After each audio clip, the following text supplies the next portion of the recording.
Shalom and welcome to Wisdom and Torah Ministries. And I want to welcome you to this particular new series I'm going to be doing with my friend, a really good dear friend of mine, and also a peer, a peer ministry, Dr. Dinah. Now, Dr. Dinah specializes in certain areas of biblical narrative, ancient Near East, temple, and all the topics. But one of her strong suits is actually explaining literary genres and things like that. And she covers that in a lot of her studies. And we were having a conversation recently about the lack of understanding sometimes of the audience not tapping into the biblical narrative. But let me tell you a little bit about her. She's written some books. She's going to tell you all about it. And she has this one in particular that I liked is the temple reveal in Noah's Ark from chaos to order, a very important subtopic and a motif in the Bible, chaos and order. And she has a doctorate in ministry on Hebraic studies in Christianity in Foundations in the Torah. It's a ministry and it focuses on connecting the gospel with the epistles and the Hebrew scriptures. So I highly recommend you consider looking into her work and some of the things that we're going to be covering in a series. We're only going to cover one aspect at a time. Today is an introduction.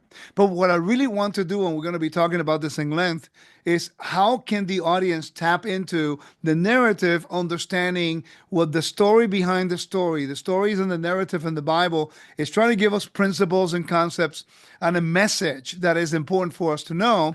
But sometimes we either focus on the literal perspective of that text that we miss the nuances of the text. So some of the things that we're going to be covering will be like context of scripture, history, culture, language, fundamentals of ancient stories was something that I cover a lot in my ancient Near Eastern research and also first century.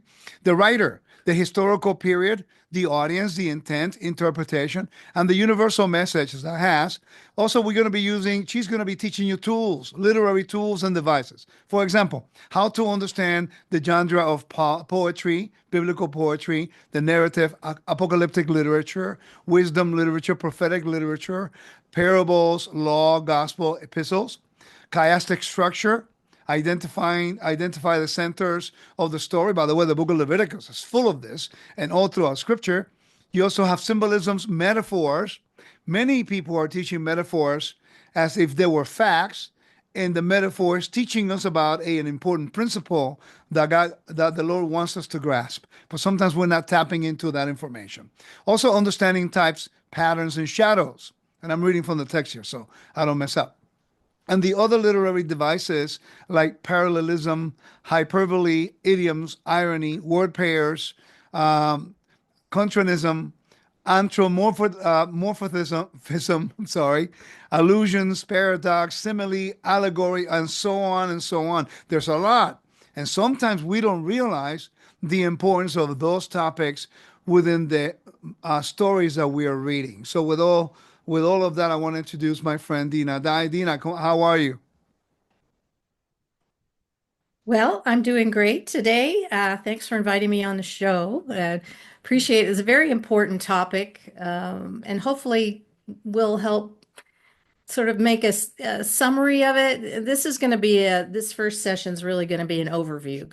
And Yes. as you heard Rico introduce, we could be here till the end of time trying to go through all this. So we'll pick out those things that are important. Before I get started, just for those of you who don't know me, and Rico's already sort of introduced me, Dr. Dinah with Foundations in Torah Ministry. And my focus really has really come down to the ancient Near East world, understanding temples, kingship, the chaos and order elements in the scriptures. So I've written 3 books to that end. The first one's The Temple Revealed in Creation, and then the temple revealed in the garden, and the temple revealed in Noah's Ark. So that kind of takes you right up to Genesis 11 and 12. My feeling is if you can understand the principles, the thematic elements, concepts in those first 11, 12 chapters, you pretty much have everything you need to understand the rest of the Bible. So I kind of stopped there. You have that. And then I wrote a workbook that goes with all 3 books and divided it into 12 different chapters. And then I teach a course online, and I'm going to be doing a new course coming up probably sometime in April. So it's a 12-week course matching the 12 chapters. And we go through all of these basic elements like So creation covenant, the cosmic architecture, cosmic mountain. It's important to understand how the ancients viewed these things because they are very much a part of the scriptures. They're inserted in everywhere, and we just breeze right over them. So once you have that really good foundation, it's a great gateway into understanding a good chunk of the scriptures. You know that yesterday we were talking about what we wanted to do, and this morning when I got home last night and to this morning I was reviewing some of the stuff that I have to teach for my study on the book of Revelation. And it's interesting because when I began to do a quick memory review in my mind, chapter 1, 2, 3, 4, 5, all the way to 8. And in chapter 8, it has the symbolism of the Day of Atonement. All of a sudden, I remind me of something you said. It's the story of the great Exodus. That being retold over again Yep. in the book of Exodus, and it uses the book of Revelation is one that uses a lot of all the things that you mentioned in the literary devices, and sometimes many people, when you hear the book of Revelation and the way they teach it, you can tell that there's some angles of studies they maybe have not considered as they are presenting the information, which leads sometimes to many wrong conclusions. So that's really what we're trying to do. What do you think is the number one problem with by and large, with the Christian and also whatever Messianic Hebrew roots? What would you see would be one of the main problems in understanding the Bible a little bit better in their studies? Well, I don't think people appreciate what writers do. And having written three books, I kind of understand that. Yeah, So we're sort of fixated on, we're reading the narrative story, say, and we're waiting for the Holy Spirit to show us what it means. right, But these writers are real people, smart people who wrote in a culture and a context and a history with language. And so language is created by God to communicate. The whole point is that the writers are trying to communicate with their audience, and they're using these literary tools and devices as a communication technique. And we don't even bother to spend time understanding those methods. And so, language, you can see as you're reading the Bible, yeah, there's so much figurative language in there, and it kind of scares us off. And when we don't understand all the various literary devices that are used, we have a tendency to take everything literally. And there's a time and a place for that. I mean, we have real people doing real things, living in real places, and the right. Bible obviously points those out. Archaeology confirms, but then you have the writer, and all the writers are different and distinct, and they're communicating using a language that's an imaginative language. They use it in a very effective way. So this kind of creates meaning for the reader to dig in to try to understand. We ask ourselves, like, why did the writer choose particular words and phrases? How did the writer design? Like, one of the things that blows me away, and you mentioned it, is chiastic structure. Like, Right. I didn't write my books using that. I don't even know how to do it. Half the time, I don't know how to find it. Yeah. Like, it's so dense and it has multiple layers. It is so cool when you discover it, and you're going, how on earth did these guys figure out how to do this? Clearly, it was You a see it all method through of the the day. Bible. You see it What's all that? through the Bible. It's Yeah, amazing. everywhere, everywhere. Yeah. It's probably used more than just about anything. You, you So know, I you know, think it might be a good idea to understand how it works. the guy that I know who actually one of the experts amongst our peers is Tony Robinson. He has dedicated Yes, over 25 to over 20 years studying that aspect alone. And exactly. he really, every time you hear him, you go like, wow, I didn't know that was there. Yep. and uh, and that's kind of good to see. One of the things, Dina, that really caught my eye, as you know, I've been studying engineering for a long time, just like you have, and maybe a few more years you have been doing longer than me, but But I learned it all from you. that's what it is. Please don't forget to tell people that. That's an inside joke, folks. It is. Um, but as I began to study with Professor Chavalis, he kept mentioning, certain language, myth, and metaphors and epics. It's like so many people sometimes, and I come to the realization that we read something in scripture and we want everything to be true physically, literally, Yes. and it may be true, and I believe they are true, but Yes. I also now understand that behind that story, there's a contrast we never look into. And it got to the realization that I'm thinking, okay, so someone says that it's not true. So if I'm talking to an atheist, he says, well, the whole world flood is not really real. I'm not going to get offended. I believe that it was real. But then I will come back and I say to him, well, wait a minute. Okay, fine. You don't think it's real. But what's the message that God is trying to convey with the story? And sometimes we're so fixated into the literally understanding of everything, and we miss the message of the storyline to try to help us understand who God is. I think it's probably one of the most important areas and one of the most difficult for folks to, because we live in a scientific world. We're oriented towards literal things.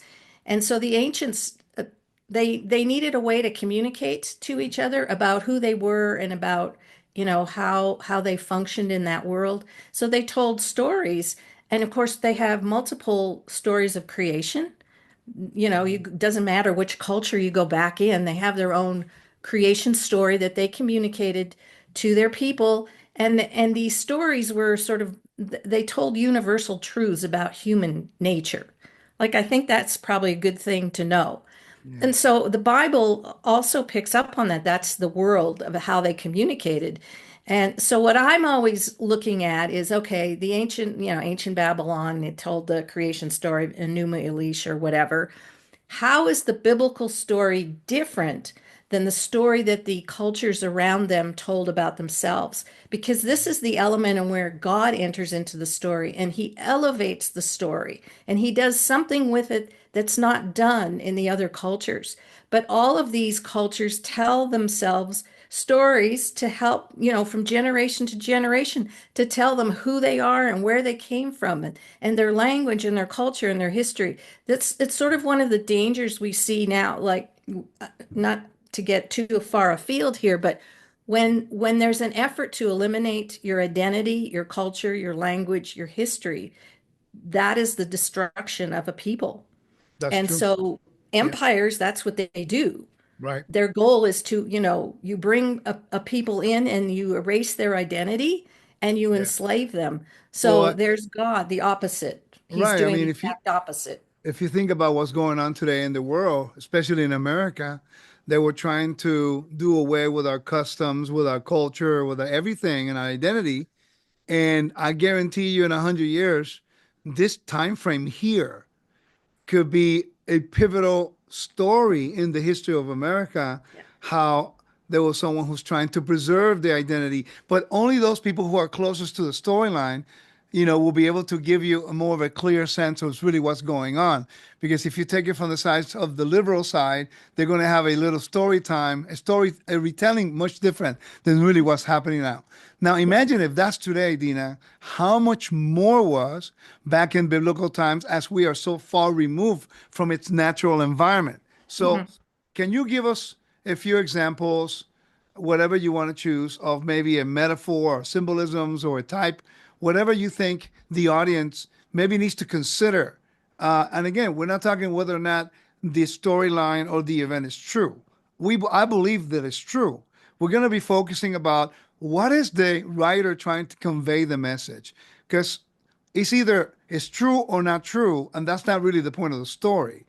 And that's something that I needed to recognize in my research. It's like, wait a second, I'm spending so much effort trying to tell you this is true, when in fact the story proves the character of God and who Mhm. He is. Yes. And yes, the story is true, but that's not the point of the story. It's trying to let you know what God does and who He is. Well, we're stuck in that mindset of it's either this or it's that. It can't be multiple levels. It can't be both at the same time. So we can't be telling a story, but at the same time, there's this underlying narrative that's going on.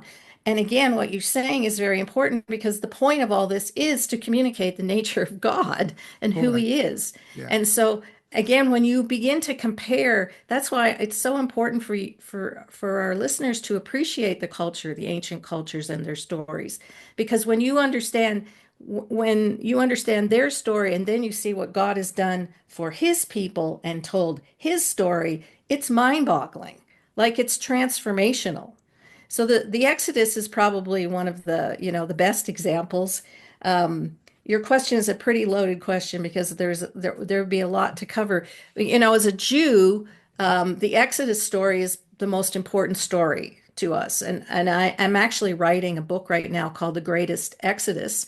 And I was thinking about as a child, going to my grandparents' house and celebrating Passover, and my grandfather making the wine and sitting around and telling that story. It's in the DNA, and the Right. story, the story has not changed, but the application and then the environment continually changes. And then all through the story, we're trying to make an application for today. So the application at our dinner table at our Seder time, of course, was the Holocaust, because everything for us was before the Holocaust and after. So now we're Yes. making an application of God's hand of deliverance in the Holocaust and the return of the Jewish people back to the land of Israel, in 1948, starting in 1947, well, earlier, but you know what I'm saying. So, we take those stories and then we make an application for the where we are in our world today, for Yeah. example. So, you have my book on Noah. And, when I was starting to write the book, I read the Epic of Gilgamesh, which is the standard, Babylonian ancient flood stories. And virtually, just like every culture had a creation story, every culture has a flood story because that was the greatest fear. Most of them, they lived along the rivers. Makes sense. They need water to grow food. And Yeah. so the fear was always every year that was going to flood, wipe out the town, wipe out their crops. That was, and the scarcity and the famine that would come. I read about 100 articles on Noah's Ark because I really didn't have a good grasp on it. And when I began to see the Ark in temple language, it just blew me away. Now, does that mean there wasn't an Ark? I don't know. I'm going to assume the story is common and understood, but yet, what is the writer trying to communicate? That this arc goes far beyond just this boat floating on the water, that Well, it we represented, see an ark floating on the water in the story of Moses. yeah, yeah. So it keeps repeating itself. Yeah, it's the same word there, teva, Right. which is not used anywhere else in scripture except in those two stories. Ah, So interesting. what is the writer trying to communicate? Now, in ancient Egypt, they had these reed hut shrines made out of papyrus that floated down the Nile River, and they would float from temple to temple along the Nile, and with inside the reed hut would be the image of the god. Hmm. So imagine, translate to Noah. I mean, we can't really appreciate what Pharaoh's daughter seeing this reed hut papyrus thing floating by and knows full well that's the home of the image of a god. So what Oh, happens when they bring this, it's not a basket, a little handheld basket with food in it. right. So she, in her mind, to my understanding, in her mind, she's about to open and see in the image of maybe one of the gods of Egypt, say like Horus and Pharaoh, all that. But yet she sees the living image of the invisible God. So Moses functions like an Adam and Eve, and he is the living image, and he is here. So she knows she is bringing a God into her house. And if she believes in some way the God of Yahweh, imagine the blessing and prosperity and all that would come with bringing Moses into her home. Yeah. So then you go back to Noah and the family in that place, that sacred place where the presence of God is. And then the design of the ark, very much like, it doesn't have navigational devices and oars and rudders and things like Right. that. So there is a message that the writer wants us to understand that the idea of the ark is much greater, is much more meaningful. It has something to do with the presence of God than just this boat floating down the water. However, it doesn't just take away from the story Hmm. that for sure that, and I don't know how that worked. I don't know how a worldwide flood, I have no clue. But I am trying to get into the mind of the writer who's trying to tell me something about God in this story. Well, I mean, when you look into the story of Moses and then you see the story of Noah, the story of Abraham, there's a whole bunch of events that occur there that when you pay attention, they keep kind of repeating themselves Yes. everywhere you go. And then you have to wonder, how is this writer over here trying to connect the same thing over here? And if we don't understand the way things were written and the whole cosmology around them. Yeah. For Oh, yeah. example, the ancients, they were not worried about the form of the earth, more about the function. So they tell you about what water represented, the underworld, the big dragon, the big fish, and then the seven pillars, and everyone assumes that today the earth is flat. And to the audience, it was like the way they describe things for when it was who has the power over creation. Right. Um, you Well, know, you bring up a good point because the ark was floating over water, and water in the ancient world represented chaos, and the seas eventually came to represent armies. But think about the sovereignty of God over the waters. And then, you jump into the New Testament and you see Yeshua in a boat walking on the waters. This is the declaration of his sovereignty over chaos and right. over the armies of the world and over the bad guy and over all that stuff. But if we don't understand what the seas meant, it's It like makes no just a bunch of sense. water. It makes No, no sense. it's But it's interesting because, okay for it to be water at the same time. But right. then there's another sort of mystery behind it. What does the water represent? What is the ark doing over the water? So it's this mobile um, fixture that's moving over the water in the presence of God. And then we move ahead to the Exodus story, and now we have the mobile tabernacle moving, across the sands of time to Yeah. cross, over. So this idea of God's presence thrown inside this fixture and this element that propels his spirit, to the four corners of the earth. So there's always these undercurrents, but you don't see them if you don't spend time analyzing the material. So the looking at the literary tools and devices will help you analyze, dissect, investigate all of these little subtleties that the writer has inserted into the narrative.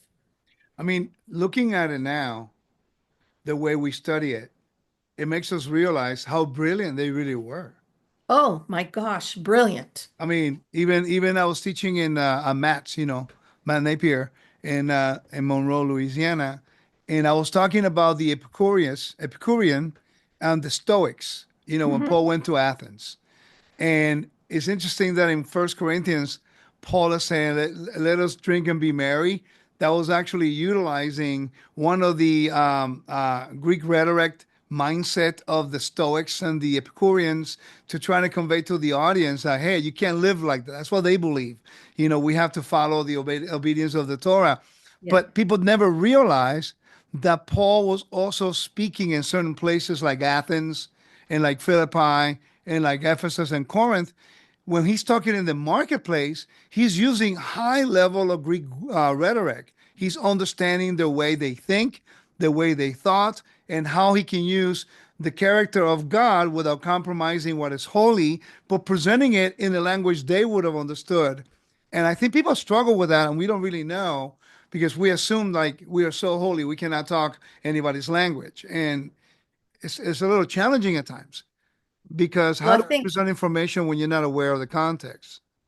well, I think it's impossible, honestly. And Yeah, all my students, just like in real estate, location, location, location, context, context, it's context. context. Yeah, Without it, you have to figure out where you are in history, what is going on, what language is being used, who are the people, is there warring parties?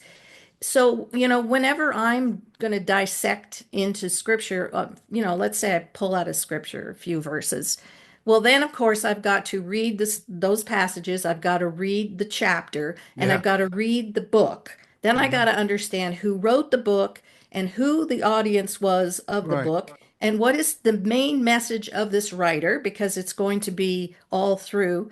And then what I do is I diagram everything out so that I understand who the players are, where the locations are, um, all the details of maybe family details or whatever, so that I'm a very visual learner. I don't auditory, I'm not so good, but if I see everything in front of me, and then I go, okay, Abraham went from, Haran to, from Ur of the Chaldees, or what does that look like? Where is it? Now I got to go investigate all of that ancient world and find out about that culture and time. And if I need to understand what their language was, what were their ancient stories that they were telling? What is the writer trying to get me to understand in this? I spend more time sometimes just in doing that process till I finally get to the place, okay, I think now maybe I understand the passage better. I've got the backdrop here. Now, what is the writer trying to say to me? Did You the do, writer leave information out? Did the writer add stuff in? Are there just implausible things going on here? Like, what on earth? That makes no sense. Logically, yeah, that can't work. Like, why is that? So I do that with everything I'm studying all the right. time to finally say, okay, this is what I understand from the passage. This is the application that I'm making. And then I trust in that application. I'm going to show you something about God, his nature, and what he's doing, and how he elevates this whole situation. Do you know that I came to the same conclusion as you? You've known me for a long time, almost 20 years, um, and you've seen my development when I began to study ancient Near East, and then I studied with Joe, mutual teacher of ours, and I keep developing and learning and adapting and rectifying and things like that. So I came to the same conclusion as you. You start asking the proper questions. So let me show you something that I needed to develop in order to help me stay focused. It's the methodology that I use, and basically doing exactly what you said. When I look at the verses, I'm looking at, is it in the context of covenant, righteousness, honor and shame, new creation, chaos, order, sacred space, then archaeology, cultural, historical, geographical, legal, to understand the letter and the chapters. Basically, what you describe is the same conclusion Mhm. that I needed to have in order to understand a text that I'm learning from, but it was not written for me. Right. It was written for somebody else, and I'm basically reading their mail.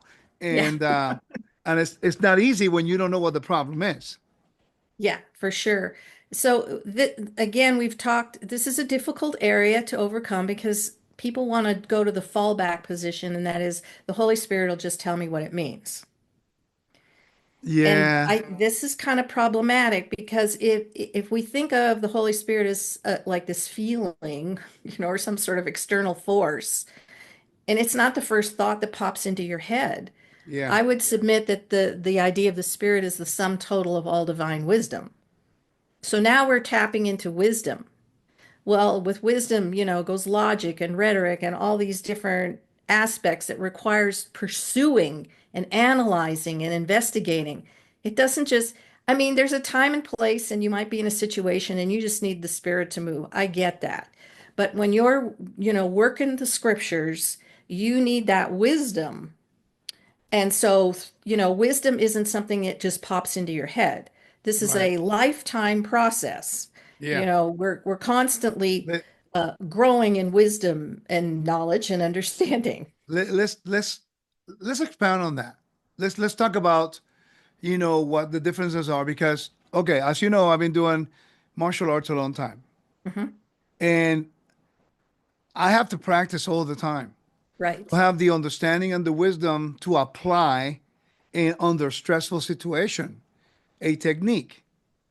If I don't go to class and then I'm in under stress, and then I say, well, I'm going to let the Spirit of God defend me, I'm going to die. Yeah. That's not how it works. I think that. So let me ask you one question. It's a little bit challenging in a way, not to you, but to the audience. Do you think it is your opinion that maybe sometimes people get so overwhelmed by the biblical narrative that they've never been taught certain things that is basically like to them, it's like throwing their hands in the air saying, it's too much. I don't Mhm. want it. It requires change. I'm just going to let the Spirit of God lead me.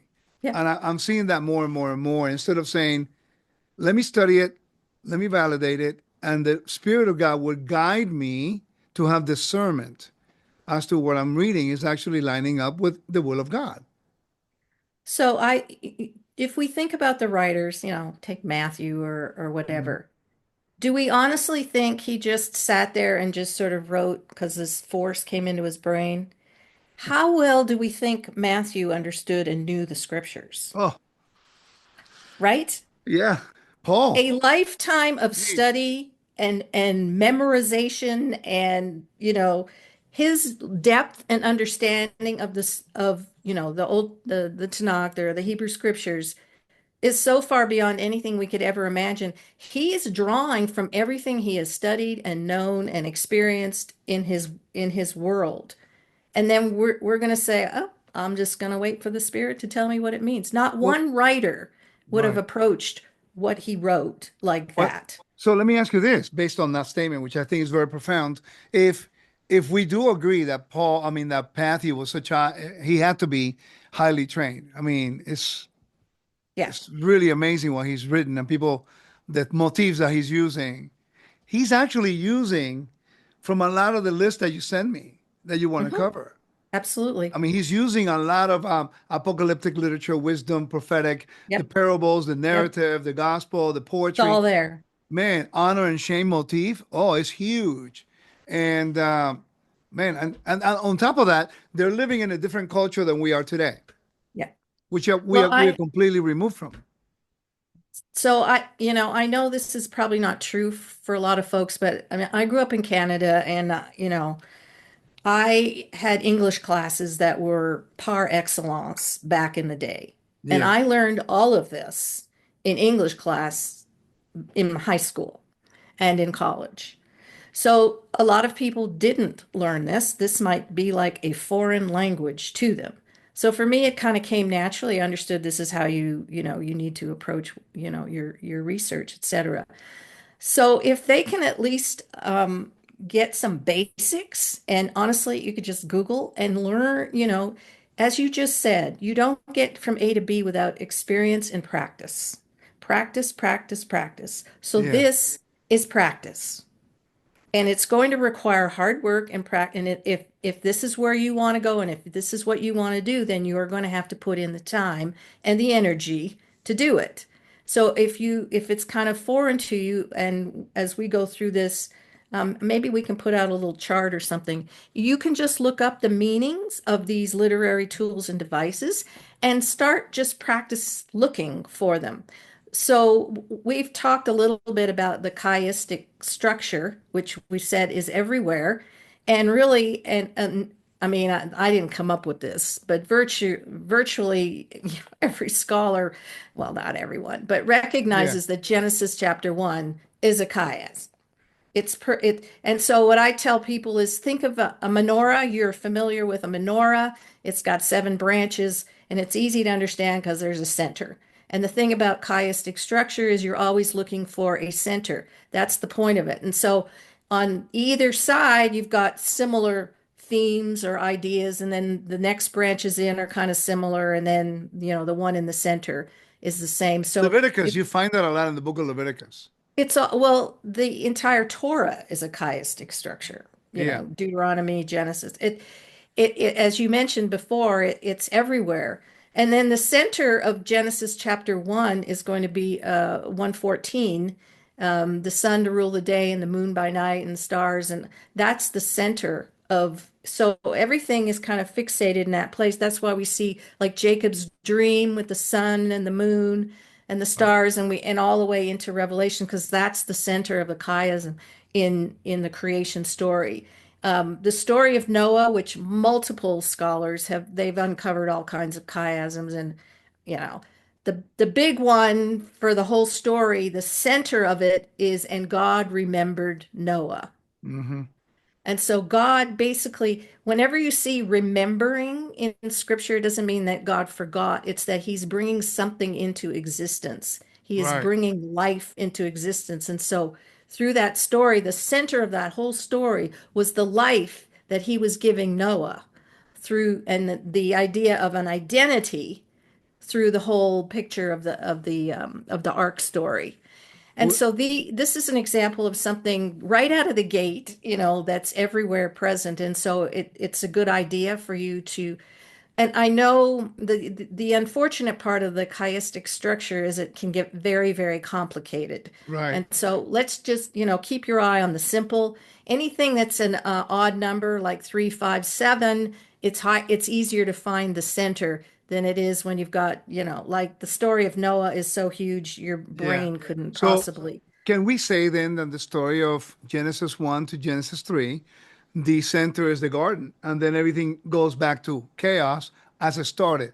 Because it begins with a story of tohu vavohu, it's empty Uh-huh. and desolate, and then it goes into Adam and Eve being exiled from the garden back into disorder. Yeah. So would that be correct to say that the garden story? Well, Uh, sure. Then this is how I've interpreted it. So, like you have the spheres, heaven, earth, and seas, right? right, That's the basic structure of the cosmology. So, earth is the center between heaven and seas. And then in the earth, you have the center of the earth is going to be the garden. And then the center of the garden is going to be the two trees. So right, you see this thing just getting narrower and narrower. And so sacred centers are extremely important in scripture, and chiastic structure will bring you to some sort of center. What is the point that God is trying to make? So, of course, the narrate the story, the creation story into the garden, is the relationship between God and Adam and Eve at the trees and how they respond to in obedience or disobedience to their creator. yeah. So this just repeats itself over and over again. I noticed that in the motif of chaos and order is consistent throughout the whole Bible. Hmm. So would you say that learning about I have this particular AI tool, which is a scholarly one, and I asked the question, what are the definitions of biblical? And I put chiastic structure, symbolism, metaphors, types, patterns, and shadows in the definitions. It's actually giving me also examples, biblical examples. And I Okay. mentioned about a chiastic structure exactly like you described it. It was really cool. The center is the key. And then it gives you some Psalm 8 as an Yep. example of a chiastic structure. It's like A will be God's majesty in creation. B is weakness of humanity in verse 2 and 5. And then the center is you crown him with glory and honor in verse 5. Then in verse 6 and 8 goes back to humanity's dominion. And in verse 9 goes back to the majesty of God. Yeah. So, what I'm gathering from this, Dina, is that if we do not understand how to define these things in the Bible, we're missing the glossary of how to understand the Bible in itself. I mean, I couldn't agree more. It's just for me, it's just essential. Now, I'm not going to open up a passage and find, I mean, we just Right, listed off, I don't know, 50 different right, literary right. tools and devices. Only I'm examples. going to find, I mean, I could go looking for every single one and make me crazy, Yeah. but I'm going to start with sort of the most important thing is to understand what type we call it genre or kind. Like, where are we? Are we in poetry? Are we in narrative? Are we in law? Is this Well, whoa, apocalyptic wait a minute. literature? Let me interrupt you there because that's a very important point you're making. As I'm studying the book of Leviticus, I'm reading Roy Gaines' book on the Sondervan, and I already had an idea. And it's funny when I interchange with him, he keeps telling me, study these things that I recommend because you like the genre of law. He knows what I liked. Yeah, But yeah. as I'm reading some of the commentaries that he put out on the verses, he makes mention exactly of that. Is it poetry or is it law or is it? And I never really thought about that. Sometimes we're reading something it deals with a symbolism and we take it as literally, and we're not understanding the stories. We really do not know the Bible. I mean, it's more advanced We than we really ever don't. imagined, really. We really don't know it well. So once you can break things down into these, sub-component parts, it really helps. I mean, if you know you're reading a narrative story, and of course that's the easiest to engage for us. I was terrible in poetry when I went to Yeah. school. How do you So identify them though? How do you identify them? Because you have more experience than I do. I focus more on ancient cultures. I'm a little limited, more specializing in certain areas. But how do you, because of the practice that you've had, how do you identify, um, what you just said? A poetry type thing. I know yeah. Psalms deals with a lot of that, but Well, right. I mean, the way in Shakespeare, couplets and, soliloquies and stuff like that. So there's just like one of the things that you find in Hebrew poetry, for example, is called Hebrew parallelism. So lots of time it's all over the place, and it's just basically saying the same thing only in two different ways. So, it might say, uh, Jacob, whom I love, the God of Israel, or something. It'll say something similar in the two lines. And so when you start to see that sort of repetition in two lines or four line or whatever that looks similar, and of course it's easier if you open your Bible and the way they printed it, because then you can tell Yeah. what's poetry and what's narrative. But I think most people will not have too much trouble determining a narrative story, that's something that's just telling the story. Abraham and family went here, and then they went there, and then they made their way to Hebron, and they bought the field of Machpelah, and that's just a basic narrative.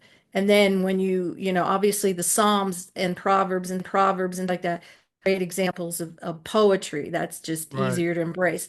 The apocalyptic literature, Daniel, Zechariah, Revelation, you can Which tell is when you're reading fascinating, it. by the way. Yeah. It's really Yeah. fascinating.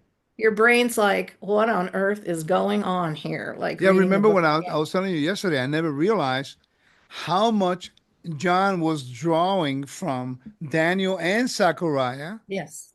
in the Uh-huh. story of the book of Revelation. It's crazy. Yeah. But then now you know that he's drawing from apocalyptic literature. And why, we have this whole genre of apocalyptic literature, which unfortunately people want to take literally. But it was their way. You have to understand, you couldn't just go, oh, I hate Caesar Augustus. Yeah, no. You know, Nah. that's not going to work out well for you. And Yeah. so it's kind of a code language to encourage the people and give them hope and let them know, what's going on the ground now. And I'm Yeah. pushing back against empire, but I'm using all this really weird language to make my declaration against, world empire. And then we go take it all literally, and then it Well, makes no you know, sense. you know what's interesting? It's like understanding that now. You see the parallels between John, the way he handled it. He got exiled. He didn't die, through but Paul, his message was a little different completely. And that's why he basically died because he was teaching against the empire boldly in their faces Yeah, to go to Rome and says, if you believe that Yeshua is your Lord instead of the Roman emperor, yeah. that would have been an act of sedition and treason. Well, then that's all Yeshua did. He Right. was like undercover acts of sedition and treason in verb, Yeah, yeah, I not, gotcha. you know. But I mean, for him to allow someone to say that he is the son of God in the environment in which Caesar is the son of God, Right. oh baby. I mean, it was inevitable that he would be going to the cross Or to even be the king when he saw crucified. Pilate, Yeah. I you know. mean, so a lot of times they're using language that makes no sense, but they've got to use it in that way because they can't really be overt about it, or they're going to have they're going to end up in jail or worse. So Yeah. again, when you understand the context of what's going on and who's running the show in the first century with the Sadducees in charge, I mean you're not really going to speak out against them. It's not any different today. With the past administration, if you spoke out or Right. You get protested or canceled. whatever, You you get would end canceled. up in jail. And, Pretty much. so it really wasn't much different. I don't think we really appreciate how important it is throughout the Bible that these figures are having to deal with an environment much larger than their little, tribes and clans. Yeah. They're in a culture and they're in an empire and it's exerting power and force against them. And so they got to deal with it. And I think a lot of the Bible shows us the way on how we do deal with world empire. Like, how do we, as a people as citizens of a kingdom, Yeah. that is, 180 degrees opposite of how empire operates? How do Yeah. we operate in this That is true. kingdom? You And know, God is giving us the roadmap in the Bible. I saw now understanding a little bit of this when I read the New Testament gospel narrative. I'm finding myself contrasting that Yeshua is having two messages under the same umbrella. He's teaching righteousness and justice to Israel and Mhm. honor from the shame of the Romans, and then some things to the leadership he is basically teaching an anti-imperial Yeah. message. Yeah. Correct me if I'm wrong, but I'm No, seeing that you're, now. yeah, it's And exactly right. the example of an inter-family struggle is the event of the lady who was bent over for 18 years. Hmm. And many people only focused on the miracle. And I submit to the audience that the miracle is not really the primary focus. Correct. We have the argument between Shammai and Hillel about prayer for the sick on Shabbat. And then Yeshua confronts him with a challenge and repose. He basically challenges, says, wait a minute, you don't take care of this woman, but you take your animals to drink water on Shabbat. But then he does something very unique. He says, but this woman who's a daughter of Abraham, you're not going to take care of her? Talk about shaming those people Yes. and That's, uplifting the honor of a yes, women. And women in the first century, even in Judea, were considered as pretty much second class citizens. That's why we see Yeshua always hanging out with women to show that he's bringing equity to absolutely. everyone, not just only one party. Absolutely. But now No, when I I read think that story, it's different than when I learned it. the whole Sermon on the Mount is like that too. I mean, he's like, in your face, Rome, in your Yeah. face, Sadducees. And he's just, I mean, I don't want to use the word sly, but you know what I mean? He's brilliant in how he pushes back. And his pushback is always in, servanthood and humility and Right. sacrifice. Like that's how you win against empire. And so he's showing the way all through the gospels and the epistle, well, the gospel stories show us how he does that. But again, we go back, what's the context? Who's running the show? Who's operating the temple? What's going Yeah. on with them? How much influence does Rome have on? What's Herod doing? Like if that I have always maintained that the first century is one of the most complex periods to unpack I because agree. we have so many different political entities, factions, whatever you want to call them, all, vying for power at the same time. And then in the middle of all this comes, Yeshua the Messiah, and he's pushing back against all of it. But he's calling a people to be kingdom citizens in walking in a way that just makes no sense in the period in which they Well, are. I finally understood when Yeshua says, you are in this world, but you're not of this world. Right. I understood it the other day reading this book. Where is it? Oh, where is it? I just had it here. It's right over there. It's by Landon. It's about imperial honor. And it's talking about how in the first century you have to be part of associations. It's like a Right. guild, Yeah. or anyway. So if you did not belong to any of that, you have no identity, you have no job, you have no honor, you have no food, you have no money, nothing. And then everything belonging to an association, you have to be part of imperial cult, meaning that your whole allegiance and complete loyalty was to the emperor. So imagine now the Jewish people, which lived with exemptions that they were Hmm. not allowed to, they're not required now to do that. So Right. literally they were in the world, but not of this world because their values was completely opposite to the whole Greco-Roman Empire. And I finally understood really what he meant to preserve your values in the midst of chaos. And Yes. I'm going like, wow, that was pretty deep. And the It's New a whole Testament deep. now is a complete different book. Yeah. Yeah.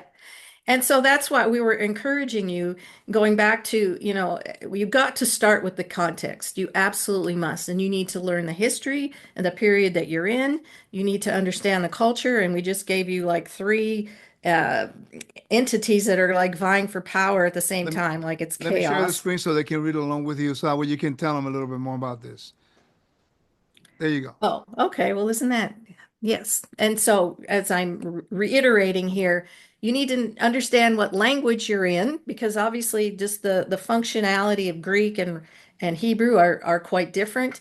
And then, as I've talked about already, learning these ancient stories. It's okay, you're not going to lose your salvation by learning something about the Epic of Gilgamesh, Right, okay?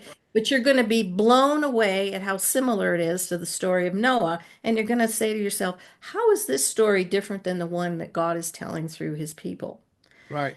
And then to reiterate, appreciate the writers.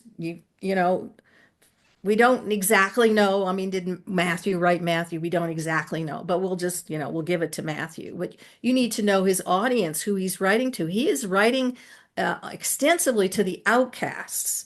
And so the ones that are marginalized and outcasts out of society. And so when you start reading his book, you're going, oh my gosh, all these stories are dealing with how Yeshua dealt with the outcasts. So we want to know our historical period, we want to know our audience, we want to know, what's the writer intending here? As I just said with Matthew, he wants us to see how important the outcast is in for kingdom citizenship. And then we are looking at what is, the writer's interpretation of what we are actually reading. And that is hard. I will readily admit sometimes I don't know what they're trying to communicate to me, but I just keep working at it. And I might read something from a scholar and I go, okay, now that makes more sense to me. And then we're trying to figure out, the message.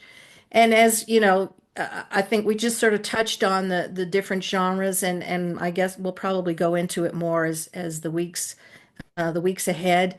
I would like to just mention, wisdom literature is very important, and typically we'll just say, the Proverbs and Ecclesiastes and the parables and stuff. But I would submit that the entirety of the Torah is wisdom literature. Yeah, I would There are a agree with lot of that. things we are not able to, we've been commanded, but we cannot be obedient to it in the culture and time in which we live. So now it requires wisdom on how do we, follow that commandment for the time and place we live in. Parables, of course, all the Do, stories that Yeshua do, taught. Oh, go ahead, yeah, Rico. do you think that that's what the narrative is trying to teach us about how to apply the commandment, which is our wisdom, through the life to the lives of those people who didn't Oh, do everything absolutely. perfectly and Yeah.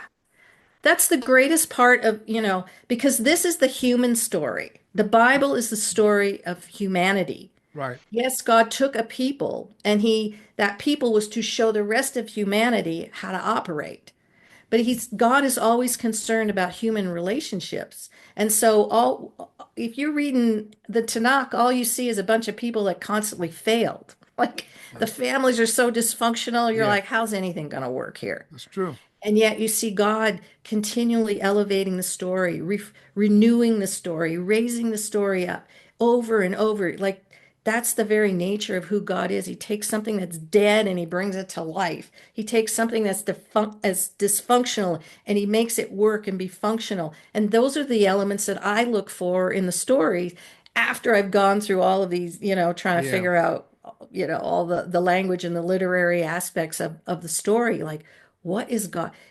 This is an amazing God, Yahweh, who is capable of redeeming everything, right. Right. everything. Your You life, your life story, all the folks in the Bible that failed, all of right. them.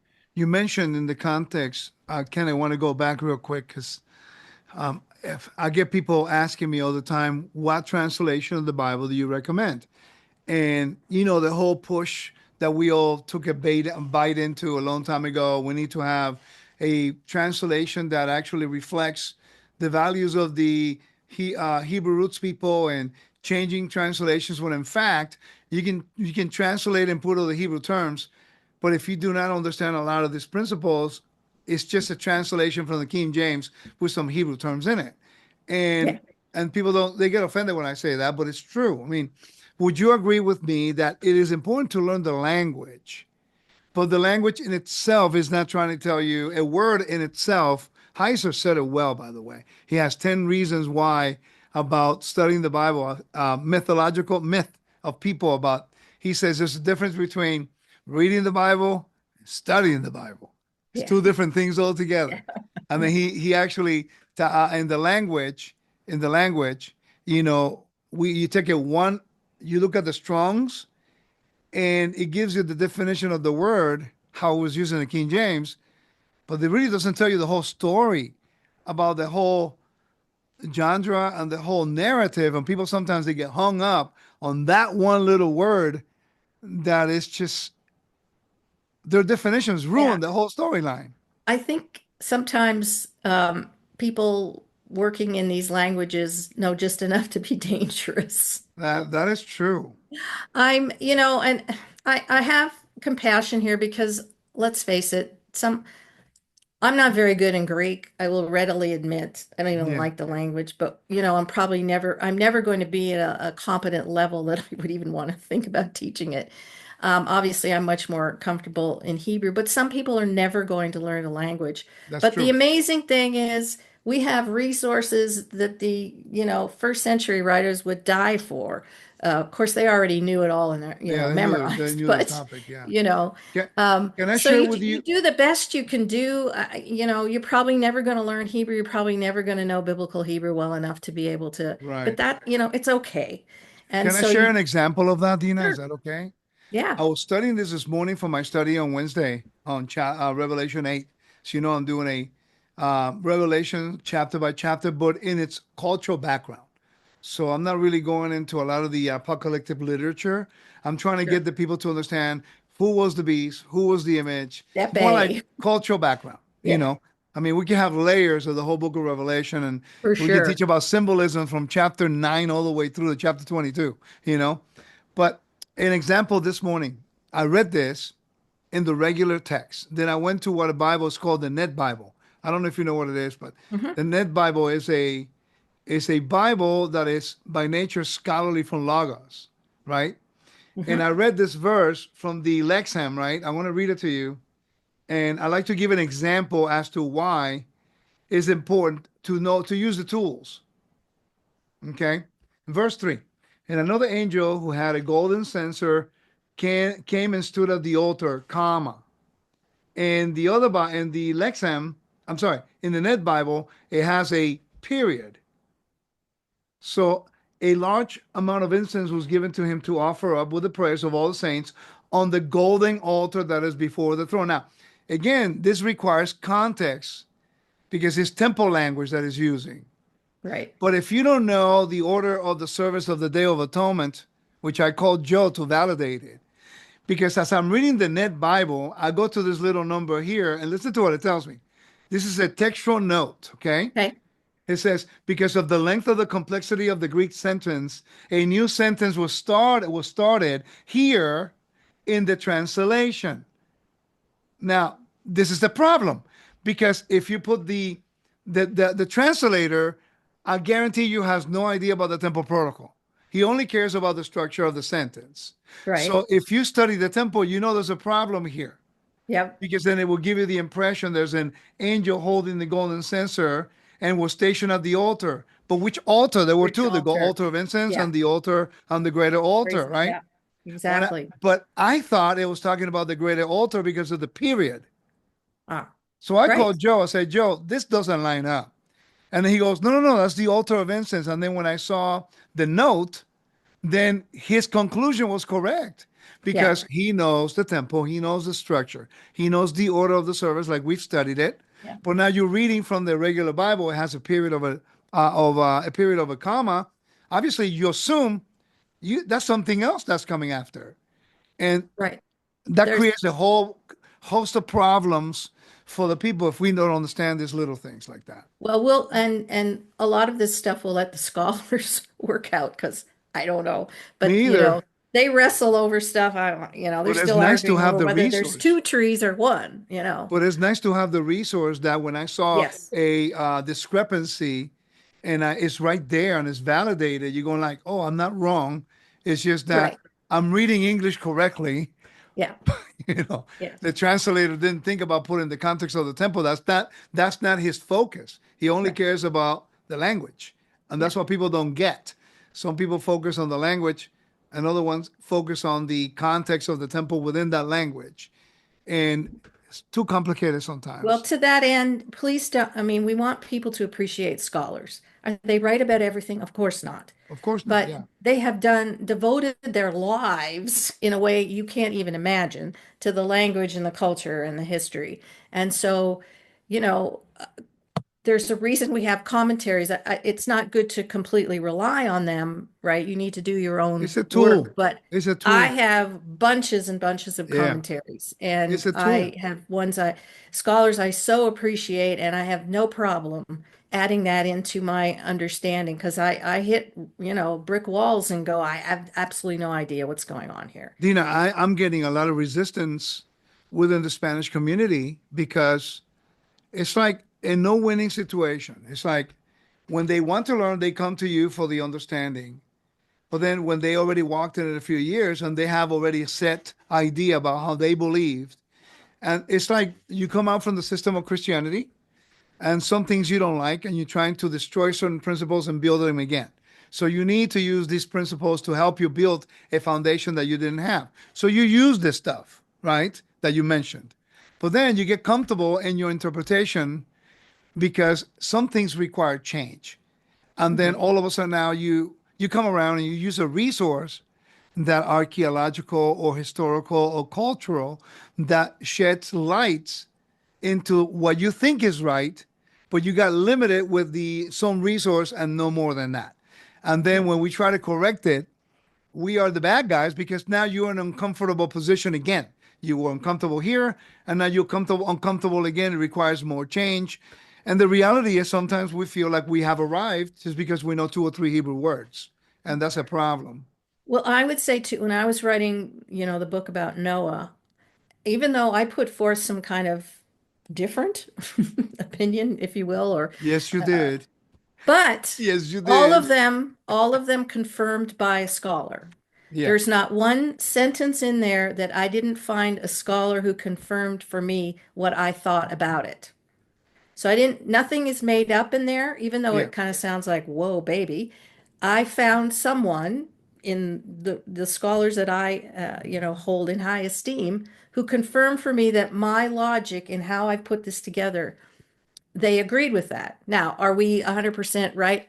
I don't know. But all Yeah. that to say, I don't write just stuff I made up and thought for myself. I'm always looking for confirmation from someone much smarter than me and who has devoted their life to this.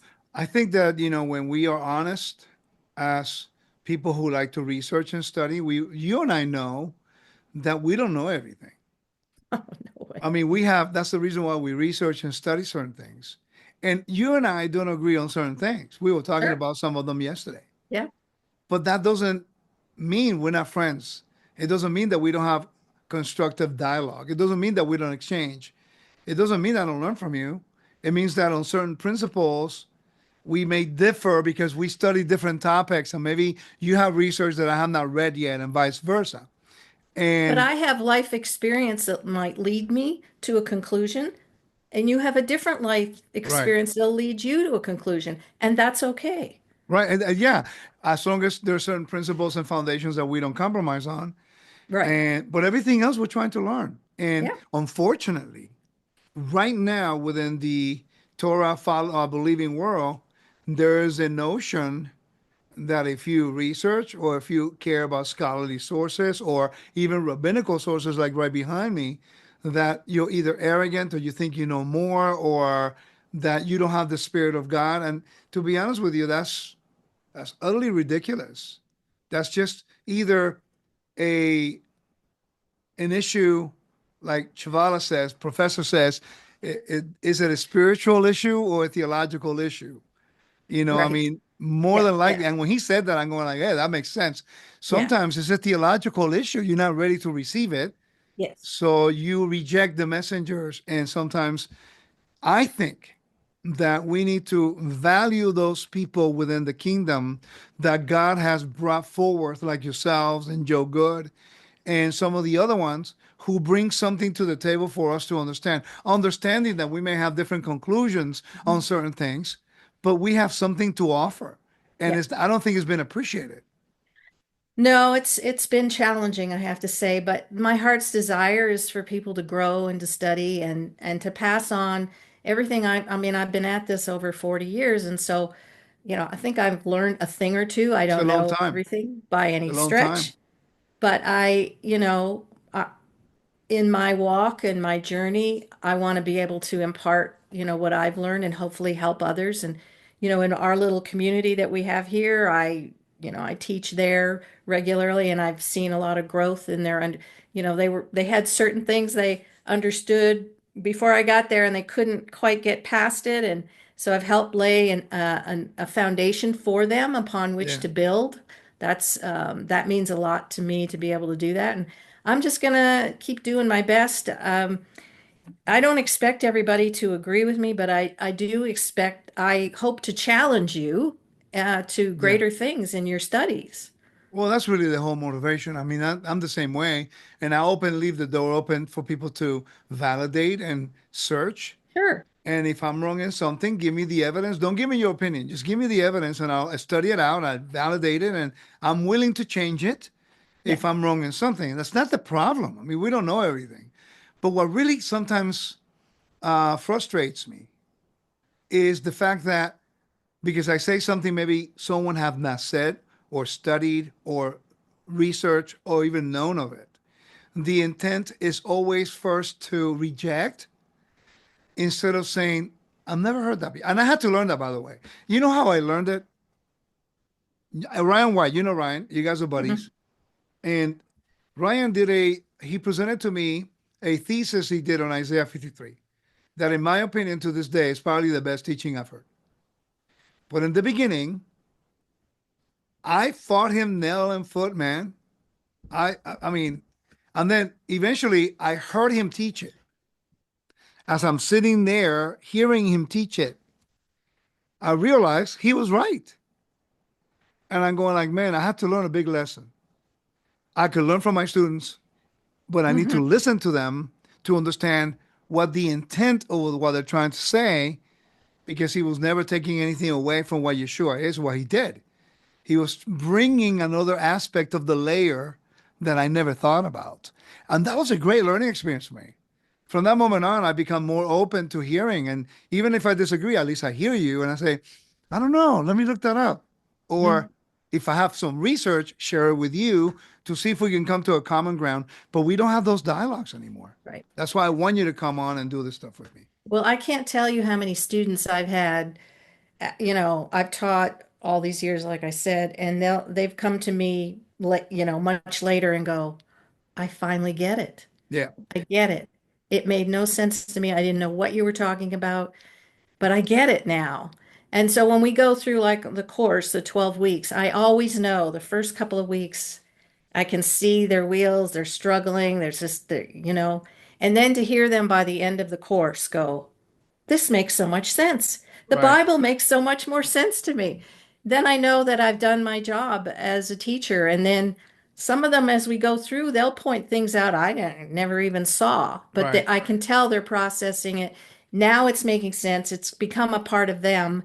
And, I feel good leaving them, onto their next part of the journey. So let us define a little bit for the audience because we're going to do this today is more like the intro, them getting to know you. And then we're going to do what is called Literary Nature of the Bible series. Okay. The tools that we were showing, let me share it again so people get an idea what we're doing. The tools that we want to share. Whoops, the wrong one. Give me a second. The tools we want to share is basically this right here. You're going to take us through a series of teachings, however it lasts, as long as you get tired, as long as you don't get tired of me. All right. I'm Is we want to cover maybe hopefully each video cover maybe context, writers, and on the literary tools, that would take a little bit, but because I want us to take time in the genre, yeah. poetry with examples, narrative with examples, apocalyptic. We don't have to do that in 1 hour, but I mean, I want them specifically when we get to metaphors Hmm. because and symbolisms. I think the audience, what you're going to get is we're going to take our time and I'm going to be asking questions. I'm going to be studying some of these topics too. And I want us to have Dinah teach us about how to understand these things a little bit better through a series of teachings that would allow us to develop and to see these things play out in the Bible. So that way you don't think that we are reinventing the wheel. We are actually riding along the river of education with the writers of the Bible and the scholars have highlighted these things and they put a name to it. They've seen blueprints and motifs, and we want to follow those motifs. So next week or whenever we meet up again, we're going to start with context. And, I'm pretty sure you're going to be covering different areas within the context. Obviously, there's the stories, fundamentals, whatever you want to do. But I want us to take the audience through that journey of biblical understanding, not to say this is the Hebrew, the Greek, that's it. This is the Mhm. Hebrew and the Greek written in this history context, historical context, cultural background, language. And I think by the end of the time we're doing this together, Dina, hopefully we'll be able to have a different mindset in regards to what we're reading. That's really my goal. Well, I think that my goal of late is really to take people back or up to the 50,000 foot view and see the bigger picture. Because I know full well once you see the big picture, you can fill it in with all the things that you've learned and studied. Because there's areas that people know well, but they don't know how to fit it in to the story. So I think the bigger goal is to bring you the big picture so that that'll you have a direction, you have an understanding of where you are, in the scriptures, for example, if you can see the finality of the story from Yeah. beginning to end. Well, the audience, please, I want you to be aware of one thing. The Bible to us is the the authority, and to us is valid, to us is godly inspired. No one Right, is in question of that. right. What we want to address is when we see a story and Dina says, hey, this falls under the genre of a metaphor, instead of you saying, well, is that true or not? Are you disregarding the Bible? You would ask, okay, what's the story behind that metaphor? Yeah, And what is the story? What is the writer trying to convey here? Because you see that in the New Testament writers. Sometimes they are alluding to a verse, and you go back to right, that verse, and it doesn't say the same thing as the writer over here in the book of Matthew is saying. And then you have to wonder, was Matthew out of his mind? How does he make that connection with that prophecy that it looks nothing the way he is saying to the right. original prophecy? Well, Yeah, I always asked that until I began to look at those books behind me. The rabbis have a great ability to make connections when sometimes you don't even think there's a connection. right. So we need to tap into the mindset of the writer. Yes, And I want us to be sober on understanding that our desires for you to get a greater depth of the storyline without you yes, thinking that we are disregarding the validity of the Bible, yeah, but to dig deeper into the context. And like you said, the 50,000 feet, is that what you said? yeah. fifty You know, thousand foot you can view. see things a lot better when you're Yeah, outside of the whole thing. exactly. Yeah, So it requires a little bit of a slight maturity to understand our motivation. yeah, Because I want to make sure that none of you are saying, oh, here they are minimizing the Bible. No, right, on the contrary, we want to make you fall in love with the Word of God by explaining how it works under the way the writers intended to be instead of the way that has been translated and also interpreted by other denominations. yeah. And as long as we remember, who's the great designer behind it, Right. and that he's trying to show us his character and he is trying to impart his character into us. Awesome. Otherwise, there's really no point in any of it. That is so true. Dina, thank you for being with me today. I'm really happy that we're doing this together. This is something that I know I'm also going to learn a lot from you from. I'm going to learn a lot from you. Tell the audience, please, where they can reach out to you if they're interested in getting your course or your books. Where can they reach out to? Yeah, so the ministry website foundationsandtorah.com. If you want to get a hold of me directly, which is probably better, it's just Dina Dye at protonmail.com. Okay. And I will be having another course. I haven't really decided the date yet, but it'll probably be sometime in April. So if you want to sign up, it's a 12-week course. You have to get all three books plus the workbook, but I think it's all less than $30 on Amazon, and everything is on Amazon. And then so just reach out to me, send me an email, and yeah, I hope to see you in the class. That sounds good. Well, ladies and gentlemen, thank you so much for joining me today. And I'm very grateful for Dina. She's a friend of mine. She's my sister, and also someone that I think can give you some insights into how to see the Word of God using different literary genres and things like that. I think it's important to enhance our understanding of the Bible. So we'll see you guys next time, and we're going to begin our series that will be called Literary Nature of the Bible series. So we look forward to seeing you guys. Shalom to everyone. Bye bye.